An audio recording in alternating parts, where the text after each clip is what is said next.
Një nga historitë që ka marrë vëmendjen e çdo shqiptari është rasti i Bleona Matës, e cila shkoi në mal me hallat por nuk u kthye kurrë në shtëpi. Personi që pretendoi se e donte dhe e mbronte më shumë ishte babai i saj, por ishte pikërisht i ati që duket se e preu në besë të bijën dhe familjen.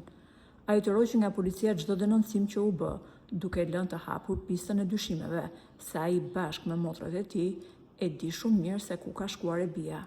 Ka 16 vite që mamas Bleonës nuk ju than lotët në sy, duke kërkuar të bien në çdo studio televizive. Ajo gjithmonë deklaron se zemra e një nëne nuk gënjen kurrë dhe unë për 16 vite rresht e kam ndjer çdo ditë se vajza ime jeton në një tjetër shtet. Unë e ndjej se ajo është gjallë. Por pas 16 vitesh duket se pritja ka marrë fund, pasi mamaja Bleonës ka dalë në një intervistë ku dha një lajm që gëzoi çdo shqiptar. Ajo tha: "Detektivi privat që ka marrë në dorë çështjen e vajzës time më dha një lajm të jashtëzakonshëm. Ai më ka sjell foton e Bleonës në një shkollë të Londrës. Vajza ime ka studiuar aty deri në moshën 18 vjeçare, më pas ka shkuar në një universitet. Nga foto e njoha menjëherë që ishte Bleona, nga dy gjëra.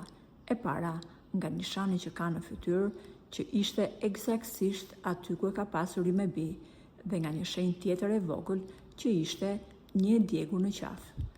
Ishte Bleona, e njoha nga këto dy shenja dhe tiparet ishin po të njëjta.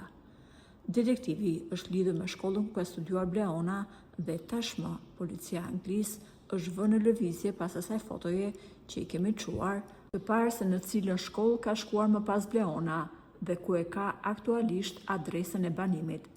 Nga informacionet që na dha policia, Bleona është me një identitet të ri në Angli dhe ajo ndoshta nuk e di që kam 16 vite rresht që e kërkoj. Unë e kam foton e Bleonës në korridorin e shkollës, por më ka udhëzuar detektivi dhe policia e Londrës që të mos e publikoj për momentin. E shoh se sa është rritur vajza dhe qaj nga gëzimi. Zemra nuk më gënjeu kurrë. Vajza ime është gjallë dhe dash Zoti të takohem shumë shpejt me të."